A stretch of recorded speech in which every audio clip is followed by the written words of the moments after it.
She's brash, emotional, inconsiderate, and a little intense. She's just too much. Or at least that's what everyone else tells her. How come as soon as an intense woman meets a flame, people yell witch? While characters that fall into related tropes might have the opportunity to show off the good with the bad, the too much woman finds it much harder to find the bright side, or convince anyone else that she has one.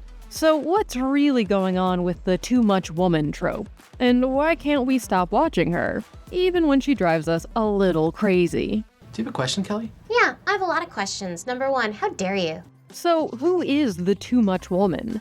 Being labeled too much can be a way to cut down any woman just for having emotions. But some creatives who have often themselves been labeled too much have begun carving out a more truthful take on this trope on screen. She could come across as quite immature. She often gets flack from those around her because the things that she worries about seem, at least on the surface, to be first world problems that she's blowing out of proportion.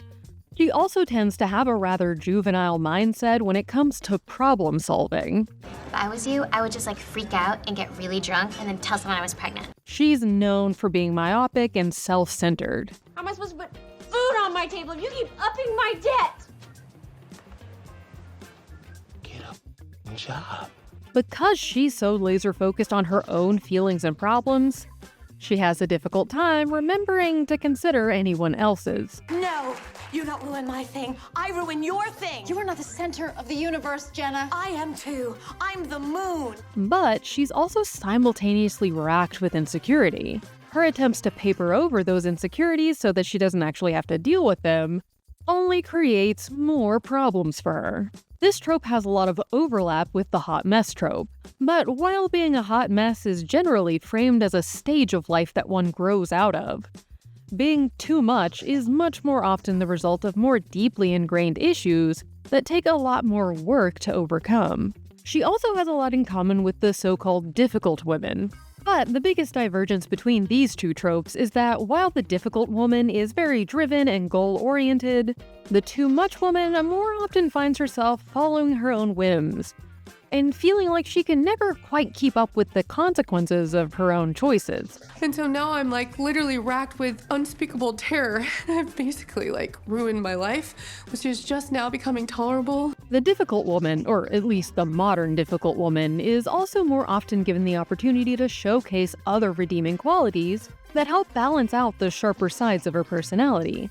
The too much woman, on the other hand, can sometimes feel like she doesn't have any redeeming qualities at all. The too much woman is often told that she's overbearing or intense. She isn't afraid to take up space physically or emotionally. I feel like my energy is just really intense. It's just a little bit off all the time. Her at-once self-absorbed and insecure attitude gets her trapped into spirals of self-sabotage that, no matter how hard she might feel like she's trying, she can never quite seem to pull herself out of. What am I doing?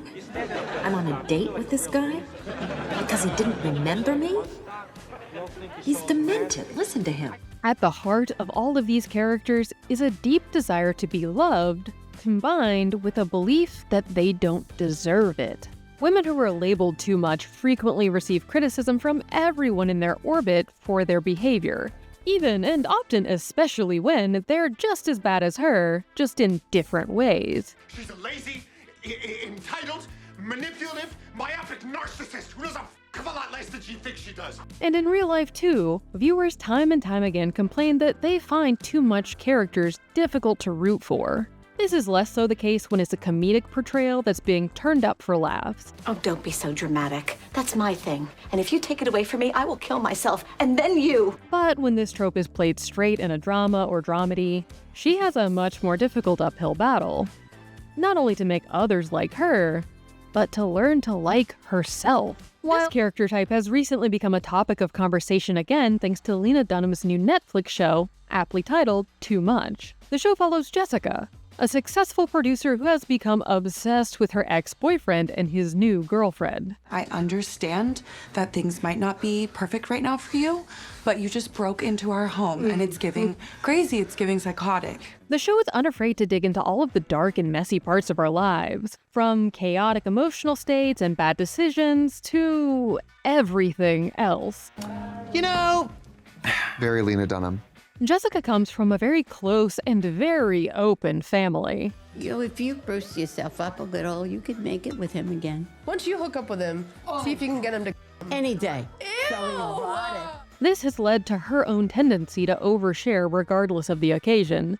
But having this tight family bond is also the only thing that keeps her tethered to Earth. All of her other relationships are fraught with pain and destruction, constantly leaving her head spinning. Her impulse to self-sabotage bubbles to the surface again and again, leading to increasingly disastrous consequences. Yeah, I guess I choose chaos.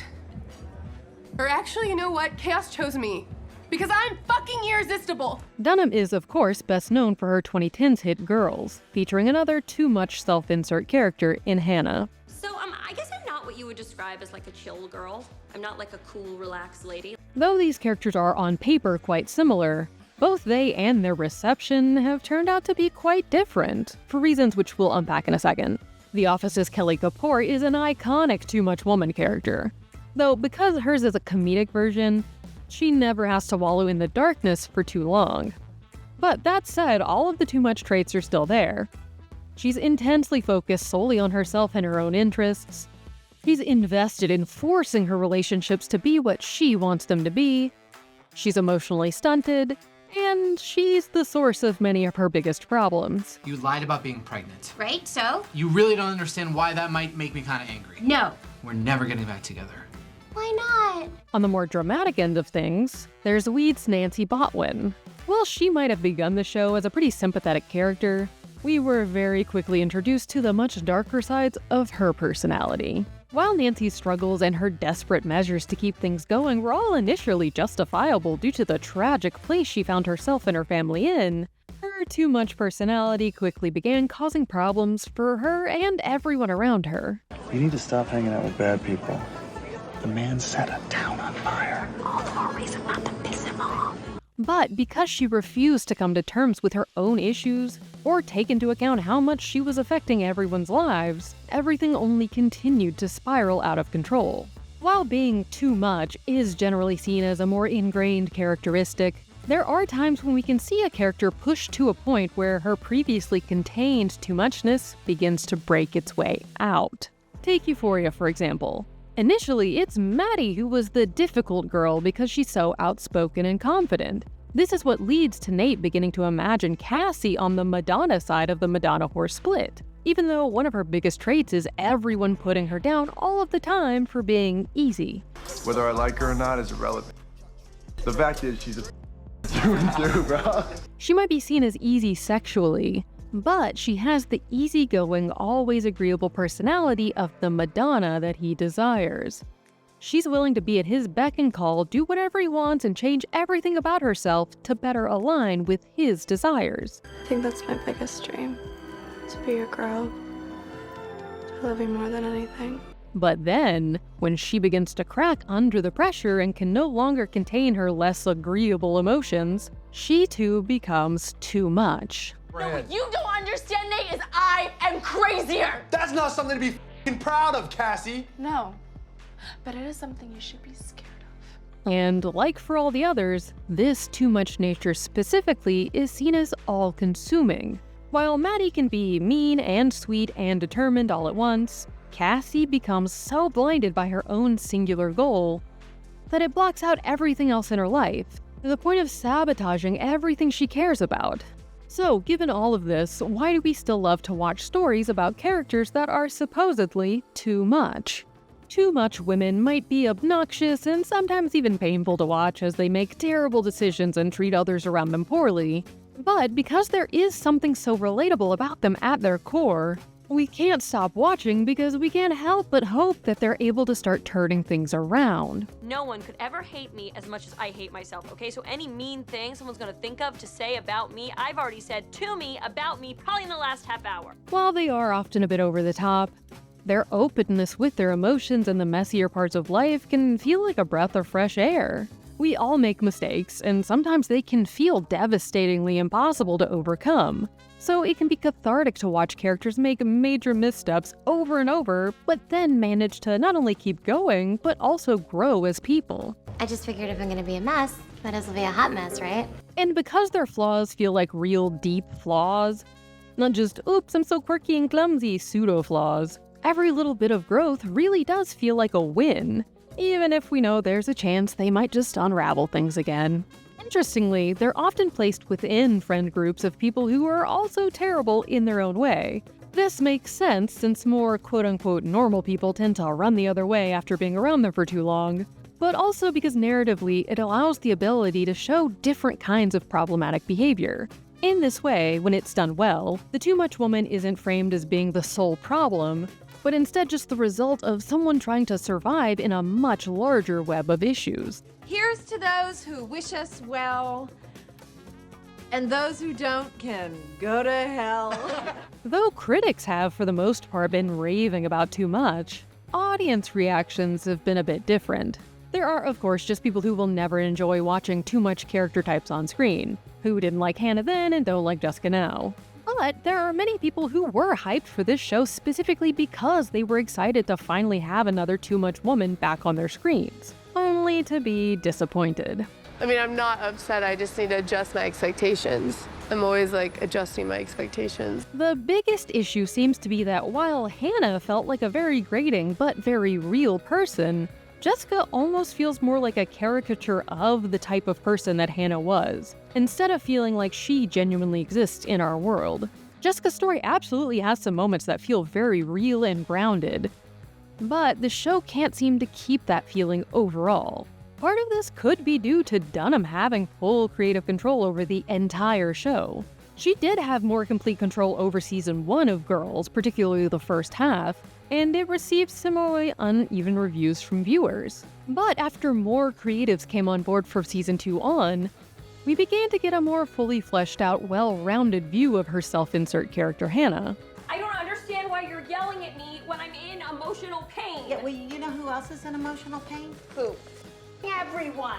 With Too Much, on the other hand, nearly every single episode is exclusively written and directed by Dunham. So there isn't that same degree of remove or room for reflection.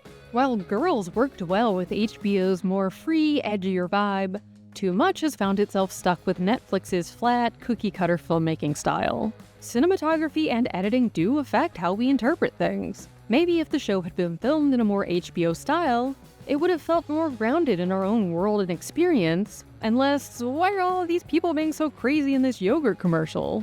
But we've also only had 1 season with Jessica so far, while we got 6 to watch Hannah's very up and down growth journey.